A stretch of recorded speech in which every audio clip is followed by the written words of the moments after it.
When the Great War annihilated civilization, the survivors lost their loved ones, their homes, and their worldly goods.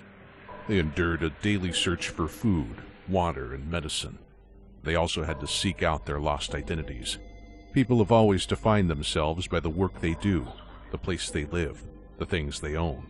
In the Great War, it wasn't just buildings that were destroyed. Entire cultures were erased from history.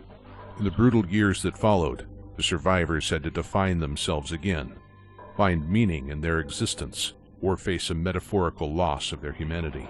But a much more literal threat to their humanity was already in place, waiting quietly beneath the desert for someone to stumble across it. Someone did, nearly a century after the war, and that threat came closer to extinguishing humanity than all the bombs and guns of the old wars. A single neutron passing through a strand of DNA can cause a cancerous tumor, but a lifetime of exposure to unprecedented amounts of atomic fallout will have wildly unpredictable results. After a few generations of passing on this defective DNA, a species will begin to mutate. That explains many of the strange beasts running around the wasteland, but not all of them. There's a different strain of mutant out there. They're shaped like men, but bigger. Some of them are more dangerous than Deathclaws, stronger than a man in power armor. They call themselves super mutants, and they're not the result of random contact with radiation, but rather a deliberate act of genetic tampering. Holotapes unearthed in pre-war military installations show that the United States government started out with good intentions. Rival nations had attacked America with biological weapons, resulting in a new plague, so America's leaders created their own defensive virus. The plan, originally, was to make a germ that would mutate America's population just enough that they would become immune to the viruses that the enemy might use. In a sense, this forced evolutionary virus worked, but the effects were much more drastic than anticipated. The animal test subjects mutated by it were not only resistant to common biological weapons, they also grew stronger and more intelligent, but monstrously deformed. In Maryland, the virus was placed in a Vault-Tec vault and used as part of their cruel experiments. According to files recovered from a Vault-Tec mainframe, the people who took shelter in that vault were exposed to the virus by their own overseer, the very man assigned to protect them after the bombs fell. After escaping the war, these people suffered even worse than those trapped on the surface. The mutation process is painful, and most people exposed to the virus die a horrible death in a body they don't even recognize as their own. Those who do survive often wish they hadn't, because their very humanity is taken from them. Whatever they look like before mutating, they transform into an enormous, bald, green brute. That sudden loss of identity would enrage almost anyone. Maybe with enough therapy a person could come to terms with their new body.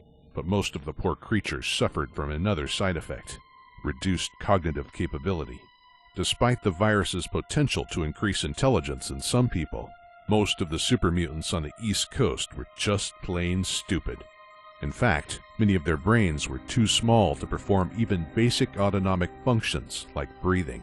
For those that survived, there were some positive trade-offs. Their strength increased tremendously, as did their size. Even the small ones are nearly 10 feet tall. In the capital wasteland, these beasts continue growing throughout their existence. Wanderers have reported fighting super mutants that are 15 feet tall, and foolhardy adventurers have pumped hundreds of bullets from assault rifles into mutant overlords without bringing them down. Scouts from the Brotherhood of Steel even claim to have fought super mutants that are 20 feet tall and can survive a direct hit from a mini-nuke. The only factor that keeps them in check is that they are infertile and cannot reproduce, at least not the way that they did when they were still human.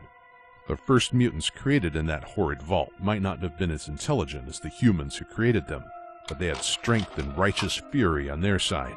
The mutants turned on their creators and transformed them into the next generation of super mutants. And in time, the vault was nothing but mutants, alone, undying, and just intelligent enough to know that they had been betrayed by humanity. Forcibly stripped of their humanity, robbed of their ability to reason, and transformed into massive brutes, they were an angry horde trapped inside a vault. Rage and boredom are an unstable mixture, and eventually that vault burst. Hundreds of super mutants emerged into a wasteland where their enhanced physical abilities made them better suited to survive than the humans around them. The disorganized humans had only one advantage, and that was their numerical superiority. Outnumbered and unable to breed, the mutants were still cunning enough to understand that they had to boost their ranks by kidnapping humans and exposing them to the virus. Further west, things were more complicated. California and the West Coast had their share of trouble with super mutants, but those mutants, they didn't just suddenly pop out of a vault and rampage like mindless savages. The mutants of the Wasteland's core region were the result of a misguided plan to set the world right. The mutant army was smart enough to scour the lands for new humans to mutate, and to select people with little exposure to radiation. Using humans with DNA undamaged by radioactivity meant they were more likely to keep their intelligence after mutating. The size and capability of this inhuman swarm grew, always hungering for the purest human DNA to serve as the building blocks of a master race. This was before the new California Republic had solidified, before the Enclave chose to reveal itself, back when the Brotherhood of Steel kept their technology closely guarded. There was nothing to stand against an army with such organization, such single-mindedness, such unity. Who they had been before no longer mattered. The super mutants weren't divided by old-world notions of race, and they did not bicker over religious beliefs, for they all worshipped the same dark god and claimed that they could hear his voice in their heads. Did this dark god exist? Were the mutants led by some cunning mutant general? Could the master race have a master of its own? Someone or something was certainly behind this new unity movement. No doubt, through much trial and error, this dark god created generations of flawed beasts before finally discovering that the FEV works most effectively on people who have low levels of radiation exposure. Access to pre-war computers revealed that the Wasteland held secret communities of uncontaminated vault dwellers whose gene pools had been protected for generations deep beneath the earth where the radioactive fallout couldn't reach them. It's ironic that the super mutant master was done in by the actions of one of these vault dwellers. Regardless of how it happened, with their master gone, the mutant army scattered. The former elite guard of the mutant army have taken the fall of their master the hardest, and have become an unpredictable menace. These Nightkin, as they call themselves, were once the best of their species, augmenting their strength and cunning with pre-war stealth technology.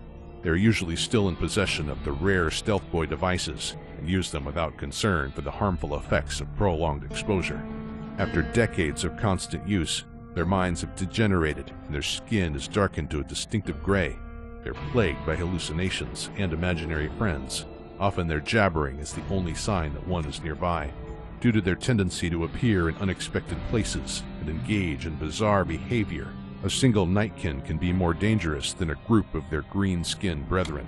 Some super mutants have formed their own communities, following charismatic leaders across the wasteland. Turn a radio to the right frequency in the right parts of Nevada, and there's a broadcast coming from a mutant girl who thinks she can take the Master's place and guide the mutants to a new utopia. Although she has gathered many followers, her mental instability ensures that this is unlikely. Some wanderers even speak of outright friendly super mutant companions who accompany them as friends and equals. Given their resilience and long lives, these benevolent creatures could still be out there looking for new adventures and traveling companions. A few diverse communities consisting of humans, ghouls, and mutants alike have popped up, at least for a time.